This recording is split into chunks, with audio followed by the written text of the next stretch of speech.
Good afternoon, economics learners and colleagues. I'm Tabisa Mhlomi, Subject Advisor for Economics in Mutao District. Today we are going to look at economic pursuits as the main topic for the day.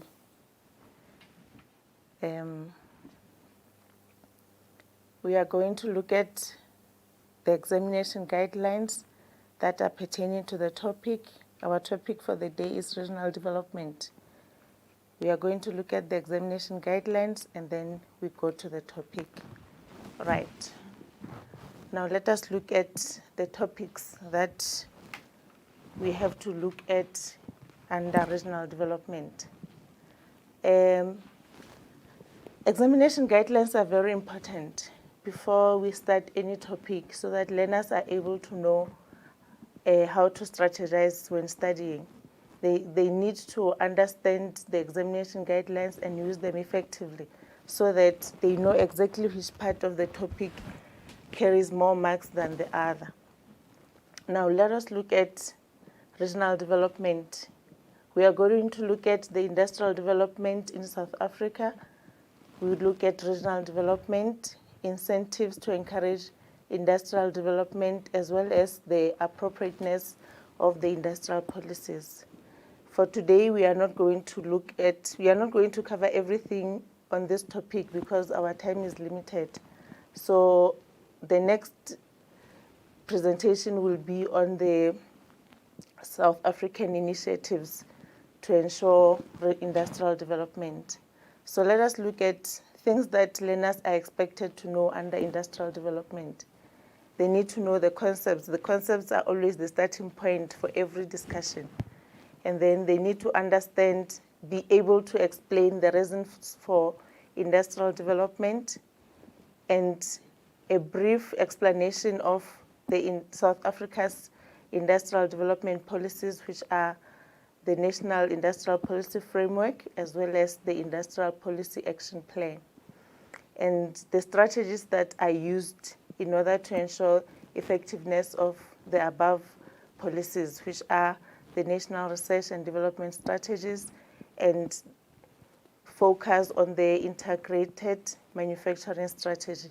So those are the things that learners should know under the industrial development. And then regional development, the important thing there is an outline of the aims of regional development. And then we look at the incentives that are used to encourage industrial development, which are Small Business Support Program, CEDA Technology Program, Skills Support Program, Critical Infrastructure Facilities, Custom-Free Incentives, Foreign Investment Incentives, and Services to Business Processes. And then we look at the appropriateness of South Africa's industrial policies. Here, learners are expected to evaluate the successes and failures of the industrial development policies. Now, let us look at regional development. Regional development, the aims of regional development is to reduce unequal development of economic activities in the country. Now, regional development is not an umbrella kind of strategy. It focuses mainly on the underdeveloped areas. Hence, we talk about reducing unequal development. It ensures that development is decentralized. It's taken to areas which were previously disadvantaged.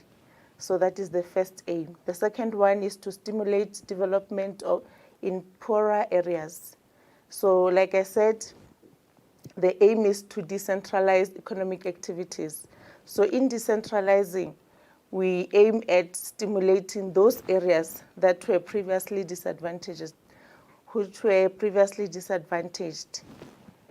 The other one is to implement and coordinate the implementation of national and regional industrial policies. Now, with regional development, for us to be able to achieve that equitable development of different areas, the policies need to be implemented and coordinated. Now, the last one is to prevent new imbalances from emerging. So if the aim is to ensure or to reduce unequal development, obviously we will not want to see new imbalances emerging. So regional development is there to ensure that the imbalances of the past are addressed and the new ones are not emerging. Why do we need to have an uneven regional development? Because why is regional development normally uneven? So these are the reasons for uneven regional development. Now, the first reason for uneven geographical economic development is that there is unequal spending on regional development. In other words, certain areas get more money and they get to spend more than others. So as a result, regional development becomes uneven. The second one is uneven distribution of economic resources. We are talking about the labor resources as well as skilled labor force. So natural resources in their nature are unevenly distributed, which means different regions have different kinds of resources and different areas has different quality of labor force.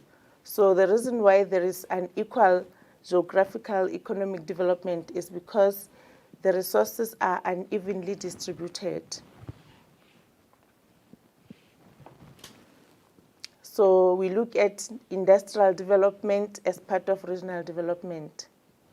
Now, industrial development is there in order to exploit the world economy to trade and acquire new knowledge. Now, with industrial development, the aim is to increase industrialization, to ensure that the country has got more industries. So with more industries, we are able to produce more for domestic demand as well as international demand. Hence, we are saying with industrial development, the reason for industrial development, one of them being to exploit the world economy to trade and to acquire knowledge. And then the second one is maintain a macroeconomic stability. Among other things that we look at when maintaining macroeconomic stability, we look at the balance of payment. Now, when we say industrial development is there to exploit the world economy to trade, it means that we are going to have more trade. We are going to have more exports. And having more exports means our balance of payments will always be favorable. Then we have another reason being to achieve high rates of savings and investment. We'll see as we go on when we talk about the incentives for industrial development, whereby investors are getting grant and tax rebates to encourage them to invest in underdeveloped areas. So through industrial development, we are able to achieve high rates of savings as well as investment. The fourth one is to establish large-scale manufacturing, agricultural, mining, and services production. Now, with industrialization, the main focus, like I said, is to increase the number of manufacturing industries in the country to ensure that we are able to manufacture more. So hence we are talking about large-scale production. And then we have diversification of the economy. If a country is able to produce a lot and has got a lot of industries, the economy becomes diversified in the sense that we are able to produce variety of goods. Develop domestic manufacturing capacity to increase exports. This one is related to the first one and the second, whereby we say if our domestic manufacturing industries grow, we are able to produce more, meaning our manufacturing capacity will increase. And if we are able to produce more, it means our exports are also going to increase. Establishment of industries cannot go without job creation. So one of the reasons for industrial development is to create jobs. Whenever there is establishment of businesses, investments, jobs will be created. Develop and maintain appropriate incentives to attract investors. It is very difficult for a country to realize industrial development on its own without having more investors coming in. So one of the reasons for this industrial development is to maintain appropriate incentives, to give incentives that will attract investors both domestically and internationally. And then the other one is to contribute to industrial development of the African continent. Now, if South Africa's industrial development is successful, it means we are going to have more companies in the country, and then we will establish in other countries, and it will trickle down to the continent, and Africa as a continent will then develop. Now, when we talk about industrial development policies, we are talking about the government laws or regulations aimed at developing measures to enhance industrial operations or encourage investments in industries. So the main thing here is developing measures to enhance industrial operations and to encourage investment in industries. So in order for us to achieve the objectives or the aims of industrial development, there are strategies that are to be implemented. So in order for us to achieve the aims of our industrial development policy, we need to have strategies. And the strategies that we are talking about are the plans or the methods of achieving industrial development policies, which means we must come up with, the country has to come up with ways in which the policies will be effective and achieve their aims. So the industrial policies, development policies that we are going to focus on are in the National Industrial Policy Framework, as well as industrial policy action plans. So those are the two policies that we are going to look at. These are the policies that we use in order to ensure that industrial development takes place. Now, the strategies that we are going to look at, or the strategies that are used in order to achieve the aims of industrial development policies are the National Research and Development Strategy, as well as the Integrated Manufacturing Strategy. Now, like I said, these strategies are important. If well implemented, then the National Industrial Policy Framework and the Industrial Policy Action Plans will achieve their objectives. Now let us look at the National Industrial Policy Framework. We say this is the industrialization policy of the Department of Trade and Industry. In other words, the implementation and the drafting of the National Industrial Policy Framework is the responsibility of the Department of Trade and Industry. Now, this framework aims to make the economy more diverse so that exports can increase. We already said with regional development in the past slide that the more the country is able to produce, the more diverse the economy is, and if we are able to produce for local demand and for international demand, then our exports will increase. The next aim is to make industrialization more intensive in the long run. In other words, we are not just looking at solutions that are short-term. We are looking at solutions that will be sustainable even in the long run. To promote and develop the labor-intensive industries. We said one of the aims of regional development is job creation. So when we talk about promoting the development of labor-intensive industries, you'll remember that when we talk about labor-intensive industries, we talk about industries that are more labor-related. Like, in other words, they produce by means of physical labor. They use workers more than machines. So if we have more labor-intensive industries, it means more people will get jobs. So the economy will be able to create more jobs, economy will grow, and we are going to experience economic development because the people's standard of living will then improve. The other one is greater participation by disadvantaged groups and development of marginalized areas. We said the focus here is to develop areas that were previously disadvantaged or areas which are poorer. So with this national industrial policy framework, we aim at ensuring participation of disadvantaged groups and ensuring that the previously marginalized areas are now receiving attention. And then we talk about increase in the potential for large-scale production.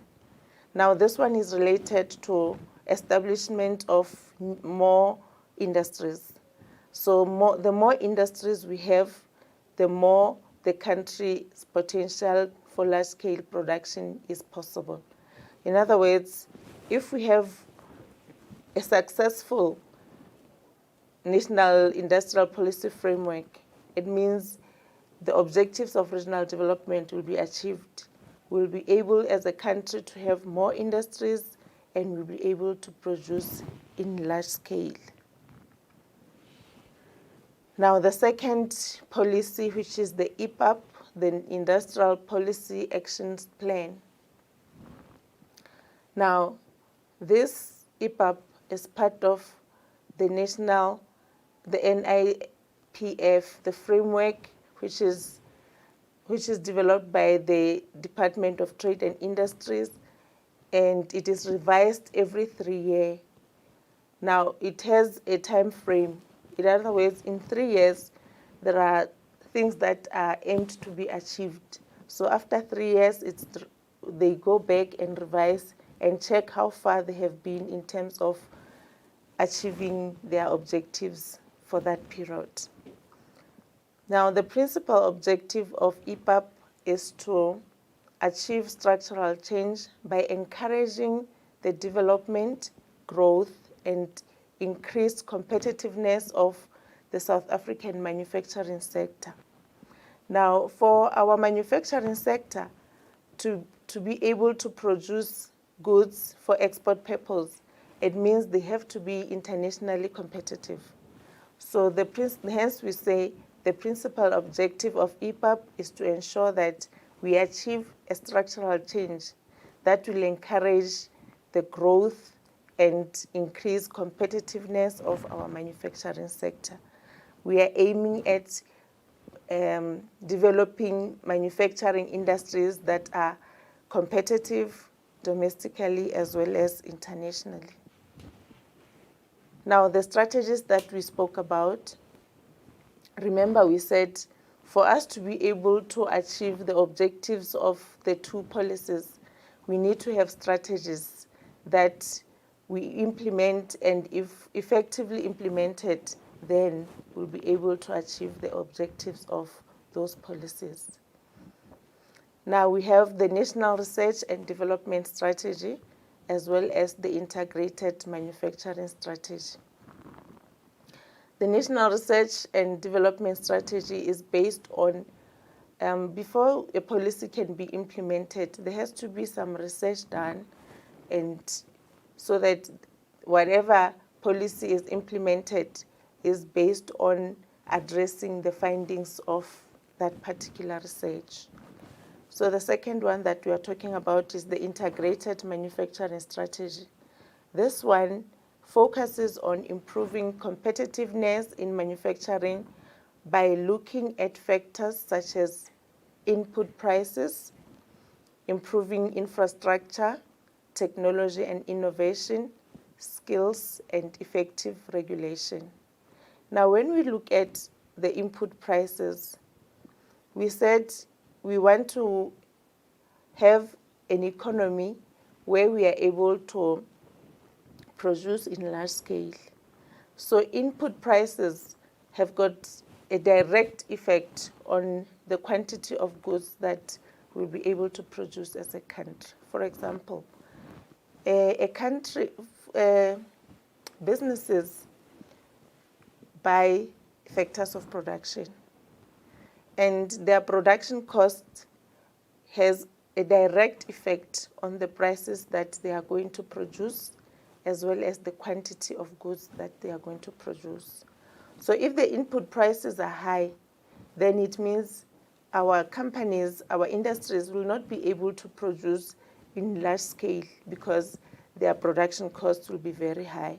Hence, we are saying now with these integrated manufacturing strategies, we are focusing on improving the competitiveness of our manufacturing sector, looking at the input prices. Now, what happens is the government would subsidize these industries which are located in the remote areas, or they can give them tax-free rebates, reduction on tax payments as some of the ways of encouraging them to produce more and to reduce their production costs. Now, these policies and actions are focused on targeted industries, sectors, and regions. Among other sectors that we can talk about is the energy sector, the manufacturing sector. These are the sectors that are that this policy is mainly focused on. And then we look also at the sectors with potential, sectors which have the potential of increasing our production, ensuring that our production is on the large scale. And then we also focus on the special economic zones. We are not going to say much about them today. We'll talk about them more in the next lesson. South Africa's regional development policies. Now, we say the regional development policy is underpinned in job creation, human resource development, macro and microeconomic development. What this means is regional development, the main thing that it's focused on is creating jobs, improving the quality of human resource, and ensuring that our there is macro and microeconomic development in the country. Now, it focuses on workers to the work. Now, with workers to the work, we say employment creation is a priority. But with this approach, workers have to move to where employment is. So when we talk about workers to work, we say jobs should, employees or people who are looking for a job must go to places where jobs are created. And then we talk about work to workers. With work to workers, it's the opposite of workers to the work, in the sense that with work to workers, the idea is to create jobs where workers are.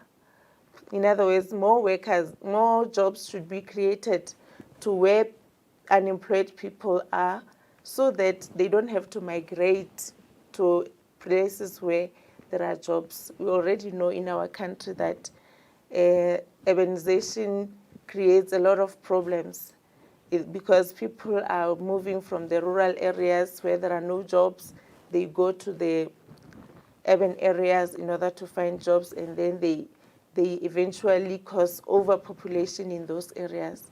So with regional development, remember I said the aim is to develop those areas that are poorer. So if work is taken to workers, that aim will be achieved because employment will be created where people are, and there will not be necessity for them to move. Now, we say this is internationally regarded as a policy most likely to address long-term problems of structural unemployment, which is unemployment resulting from mismatch between demand in the labor market as well as the skills and location of workers. What we mean here is structural unemployment is mainly caused by the skills mismatch. People are skilled, but they have skills that are not in demand in the labor market. Or people who have skills are located in areas where there is no employment. Hence, we are saying employment should be taken to workers and we should eliminate the skills mismatch. You'll see as we go on, we'll be talking about the skills development program, which is one of the strategies that are used in order to ensure that skills that are required in the labor market are the skills that suppliers of labor have. Now we look at the incentives that are used to encourage industrial development. The incentives that we are talking about are Small Business Support Program, SEDA Technology Program, Skills Development Program, Critical Infrastructure Program, Custom-Free Incentives, Foreign Investment Incentives, Services to Business Processes, as well as Critical Infrastructure Program is repeated here. So we have all Small Business Support Program, SEDA Technology Program, Skills Development Program, Critical Infrastructure Program, Custom-Free Incentives, Foreign Investment Incentives, as well as Service to Business Processes. Now let us look at each of these incentives and how they work. The first one that we are going to look at is the Small Business Support Program. Now this program is designed for small businesses with assets which are 1 million or less, which means with the Small Business Program, the target is small businesses. So when we talk about small businesses, we are talking about businesses with a turnover of 1 million or less. If it's more than 1 million, we no longer regard it as a small business, and such a business will not benefit from the Small Business Support Program. Now, this incentive consists of tax-free cash grant for investment in industries. It's a financial benefit, it's a financial incentive in the sense that it is a tax-free cash grant. The businesses receive a cash grant which is non-taxable. Then these grants are available to new and expanding businesses. So the aim is to establish more businesses or to expand businesses that are already existing. Hence, we are targeting the new and the businesses which are aiming to expand. These grants are given for 3 years, after which the company is expected to become self-sustaining. We refer to businesses in their starting era, infant industries. So when we say this grant is given for a period of 3 years, and we expect that after 3 years the business or the company should be self-sustaining, we mean that this grant is earmarked for infant industries, not industries which have been around for long and they are trying to pick themselves up. The main target here is infant industries. CEDA Development Program, CEDA Technology Program. The overall objective is to improve the delivery of small business support services to entrepreneurs and small enterprises. Now with this one, the aim is to give support services. Now it's not in the form of grant like the previous one, is in the form of providing services to the entrepreneurs, new entrepreneurs, emerging entrepreneurs, and small enterprises. A CEDA technology program aims to enhance technology and increase accessibility to technologies and management support to small enterprises. We are now living in the world where technology is the center of all the economic activities. So it is important for our businesses to have access to technology and to be able to use technology in their day-to-day routine. The other incentive is the Skills Development Program. Now, the Skills Development Program is focusing on the skills, development of skills. It addresses the issue that we spoke about earlier of skills mismatch, whereby we said structural unemployment results from skills mismatch in the sense that the economically active population has got skills that the labor market does not demand. Now, the Skills Development Program is aimed at improving the skills. Now, this is a cash incentive to encourage greater investment in skills training and to introduce new advanced skills to the labor force. Now, what happens is businesses would get a cash incentive. This cash incentive, they have to use it for skills development. Hence, the introduction of internships and reskilling. So businesses are given a cash incentive so that they can develop their existing staff or to train people who are not yet in the labor market in the skills that the company requires.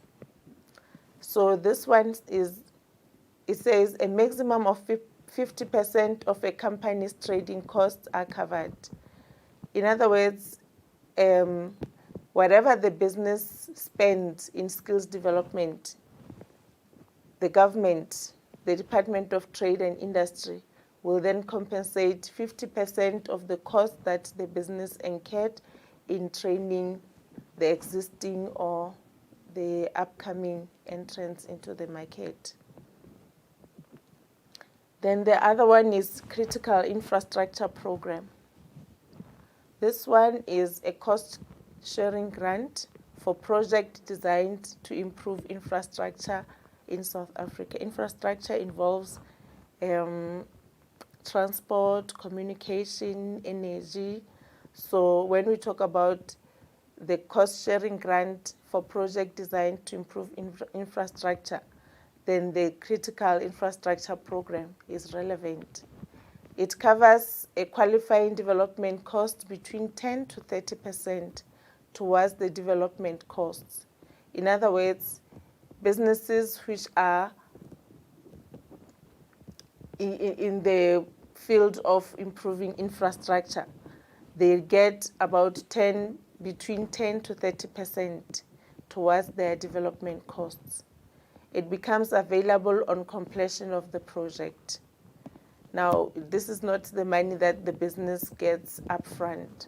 So for a business to be able to be part of this project, it means it must have its own capital, and then they can only claim after the project is completed. It extends to both public and private sector. So it is not mainly focusing on the public sector or the private sector. Remember, in economics, we always talk about the private-public partnership. So there are certain programs that cut across in the private sector right to the public sector. So if the private sector is assisting in providing infrastructure, then they get that benefit of 10 to 30% of their development costs. It is deemed critical if the investment has had to take place or would not work optimally without the infrastructure. In other words, remember we talk about developing poor areas. So in order to encourage establishment of businesses in these poor areas, one of the important things that must happen is development of infrastructure. So if infrastructure is not well developed, companies will not want to invest in the rural areas. So hence we say it is deemed critical. It's critical because for industrialization to happen in the rural areas, it means there has to be good infrastructure, which will be an encouragement for them and a form of attraction. Custom-free incentives. These incentives are aimed at export-orientated manufacturing businesses. Remember we said with industrial development, the aim is to increase exports. Hence we have this incentive that is mainly aimed at businesses which produce goods with the main aim being to export them to other countries. And these export-orientated manufacturing businesses, they shouldn't just be everywhere. They have to operate in the IDZs and SEZs. We are going to talk more about the IDZs and SEZs in the next lesson. These custom-free incentives are duty-free imports on intermediate goods that will be used in the IDZ to produce other final goods.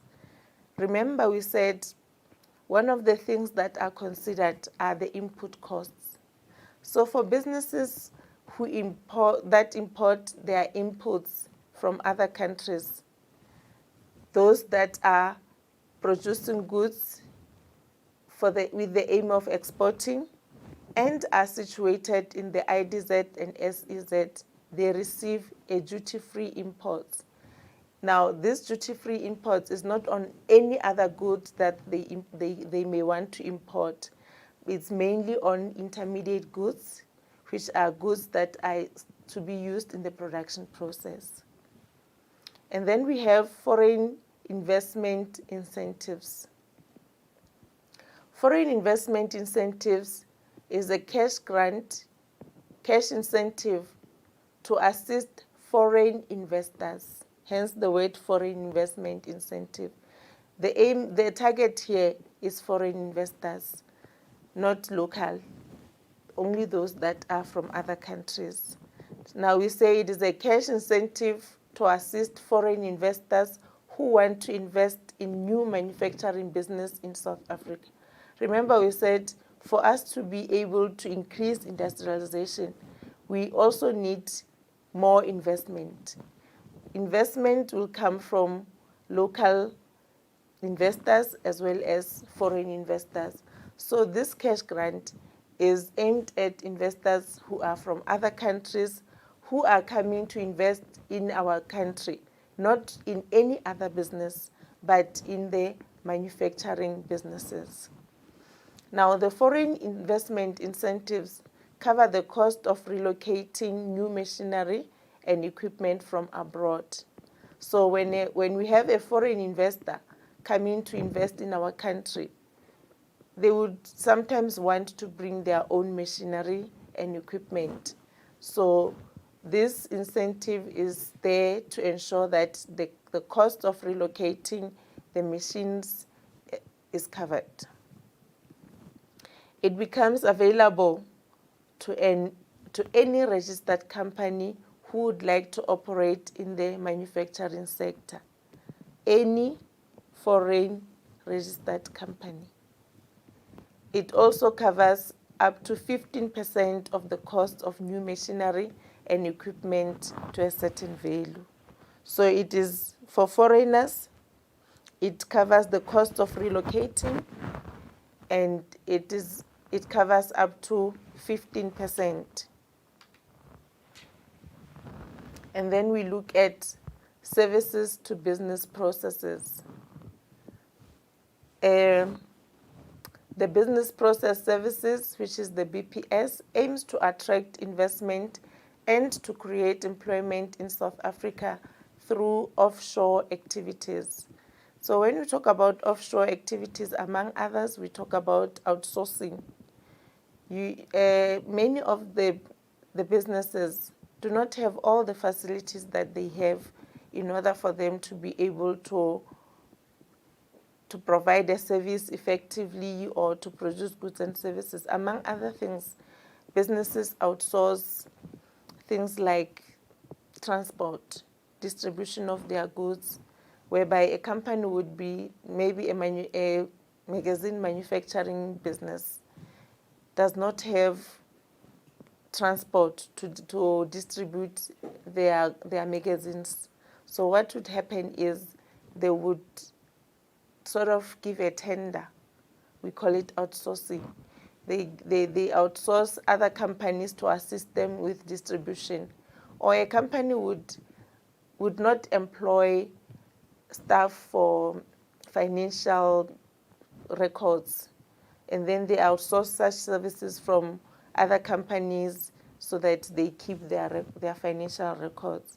So we say with this service business processes, the aim is to attract investment and to create jobs through offshore activities such as outsourcing. A base incentive as a tax-exempt grant is paid over 3 years for each offshore job created and maintained. In other words, a business will receive a tax exemption grant, which is paid over 3 years. And this grant is issued in order to cover the offshore jobs created, and these jobs must be maintained. And then the other factor is this service to business processes is a graduated bonus incentive, which is paid as follows: 20% bonus for more than 4,000, but not less than 8,000 offshore jobs paid once off in a year, and 20% for more than 4,000, but not less than 8,000 offshore jobs paid once off in a year in which the bonus is reached. Now, what happens is if a business has outsourced and then they have maintained the jobs, once a year they receive 20% bonus. That is if they have offshore jobs that are between 4,000 but not less than 8,000. So for those that have more than 8,000, they receive 30% bonus, which is also paid once off in a year.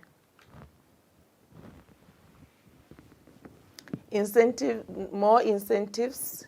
We are looking at critical infrastructure development. And we say it is the cost-sharing grant for projects designed to improve infrastructure in the country. It covers the qualifying development cost of 10 to 30% towards development cost.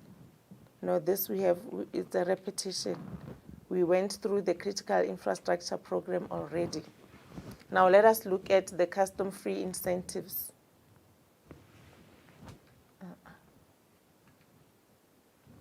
Okay. The business to service processes is the last incentive that we have in order to encourage industrial development. Now let us look at the appropriateness of these industrial policies. So when we look at the appropriateness, we are looking at the success and the failure factors of the policies. Now let us focus first on the successes. And in this kind of content, a question that you can expect is to evaluate the success of industrial development policies.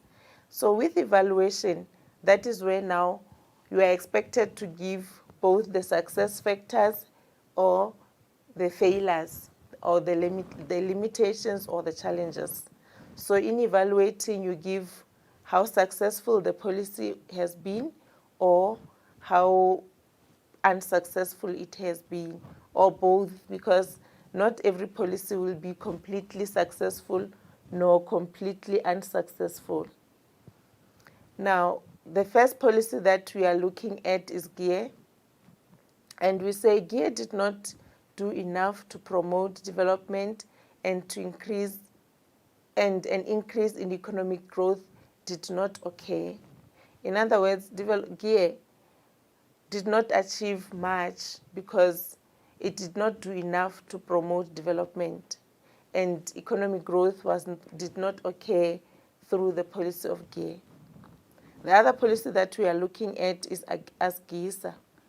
ASGISA, we say the policy was not successful in the main aim of reducing unemployment and increasing skills. The aim of ASGISA, the main aim was to reduce unemployment and to improve skills. So we are saying this policy was unsuccessful because it could not achieve both reduction of unemployment as well as increasing skills. And then we look at the new growth path. We say the new growth path has not seen any decrease in the number of people who are unemployed. The new growth path has not seen any decrease in the number of people who are unemployed, which means in its aim of reducing unemployment, it has been unsuccessful. The National Industrial Policy Framework is an appropriate policy with best practice. However, it is hindered by the unemployment problem. So because of the unemployment problem that is persistent, National Industrial Policy Framework could not be effective in achieving its aims. And then the SDIs. The growth rate is lower than expected, despite the huge amount spent on the improvement of infrastructure in the SDIs. A lot of money has been invested in improving the SDIs. However, they have not succeeded because the aim for creating employment have not been achieved. So in as much as a lot of money was invested in the SDIs, they were not as successful as they were expected because job creation was not, there wasn't an improvement in terms of job creation. And then we look at the IDZ. The growth has been very slow. The incentives offered were not attractive enough.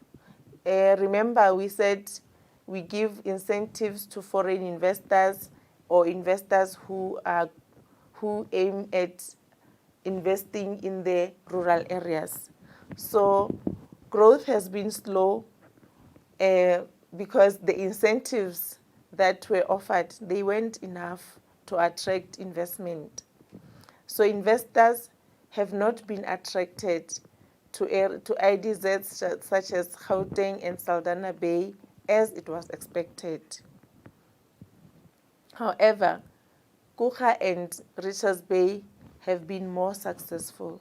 So this is the evaluation, or even though the IDZs did not succeed in certain areas, but in other areas they have actually succeeded. So in evaluating, that is what we do. We give both the strengths and the weaknesses.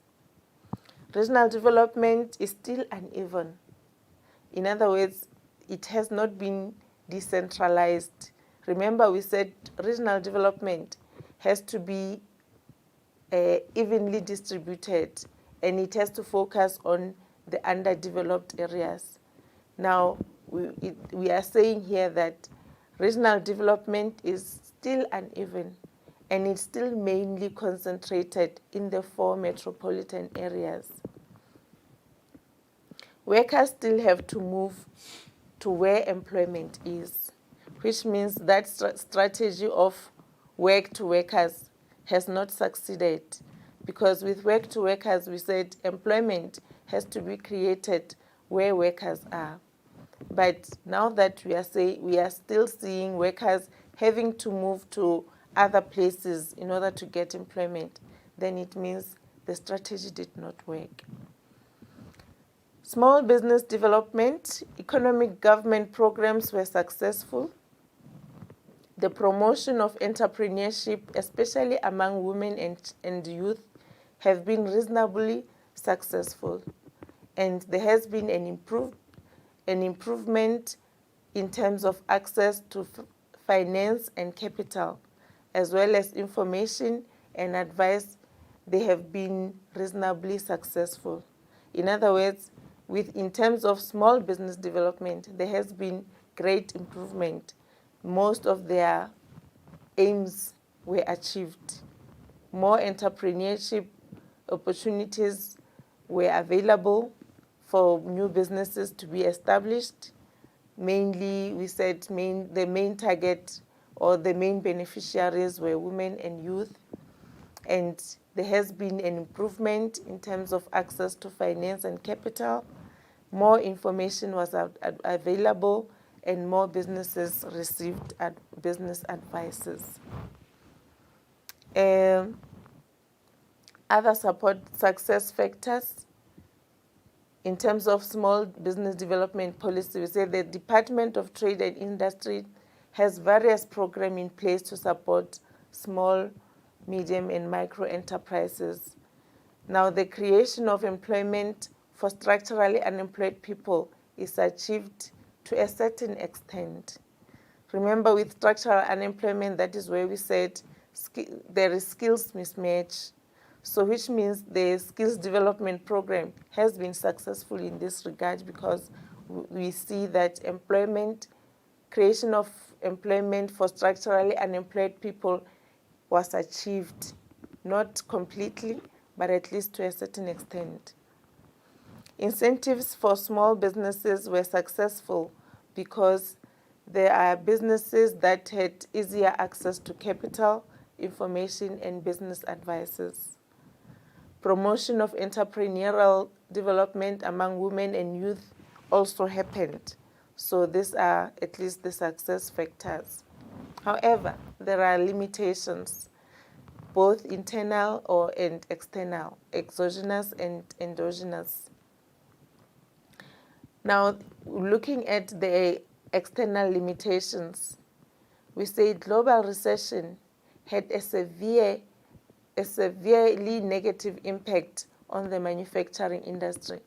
We can make an example of the effects of COVID-19. Due to lockdown, a lot of manufacturing industries could not operate, and as a result, the economy is struggling a lot. There's a lot of unemployment now. People are being laid off. Businesses are not making enough profit to cover their costs. So the economy is actually going through, the whole world actually is going through a recession. Hence, we talk about global recession.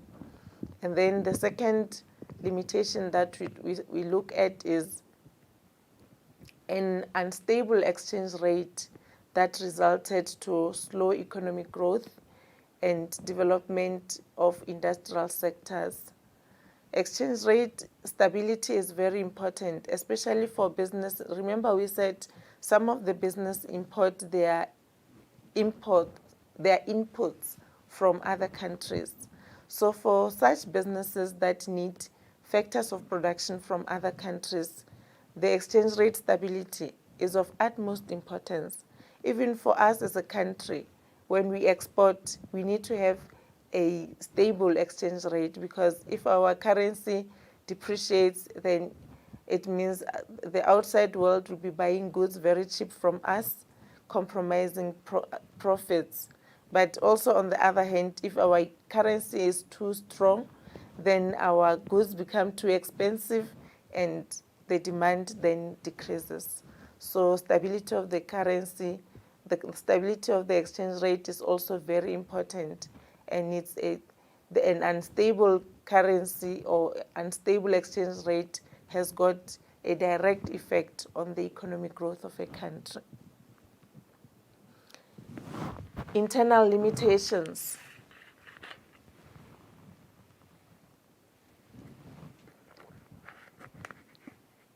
The first one that we look at is huge increase in electricity and logistical costs. Electricity is very expensive in this country. And for businesses that depend, most businesses actually depend on electricity for their day-to-day running. So if electricity is very expensive, then the production costs are going to be very high, causing the prices to be high, and the inflation rate is going to escalate. Now, these price hikes affect smaller businesses, and many more are forced into bankruptcy. This is what is actually happening in the country right now. And then we look at the skills shortages. There is low progress in addressing this need, which means even though we said the skills development program is successful, but the pace is quite slow. Infrastructure backlogs in expenditure at all government levels, which means throughout the country, nationally, provincially, and locally, expenditure on infrastructure has got backlogs. So remember, we said infrastructure is one of the most important things that will attract investors in underdeveloped areas, because no business will want to locate to a rural area where there's no infrastructure. So these backlogs in infrastructure are serious limitations in industrial development. And then we look at structural scale, and we say the government sectoral program to restructure the industrial economy was not of a significant scale for the structural scale envisaged. So the rate at which industrial development happened in the economy did not happen as envisaged. So those are the limitations.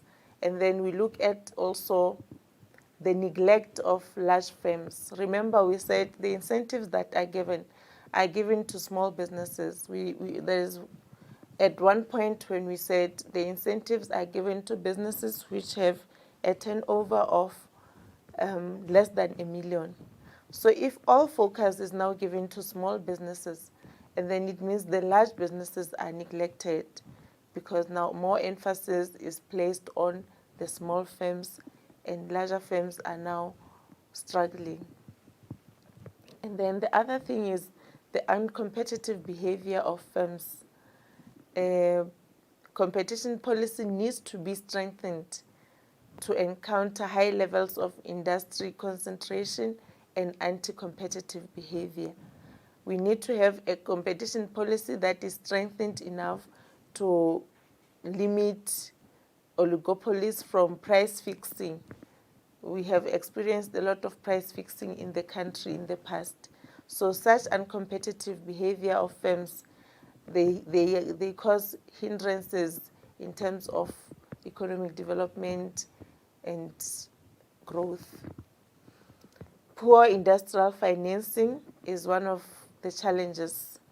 There's insufficient financing to meet South Africa's investment and industrialization challenges.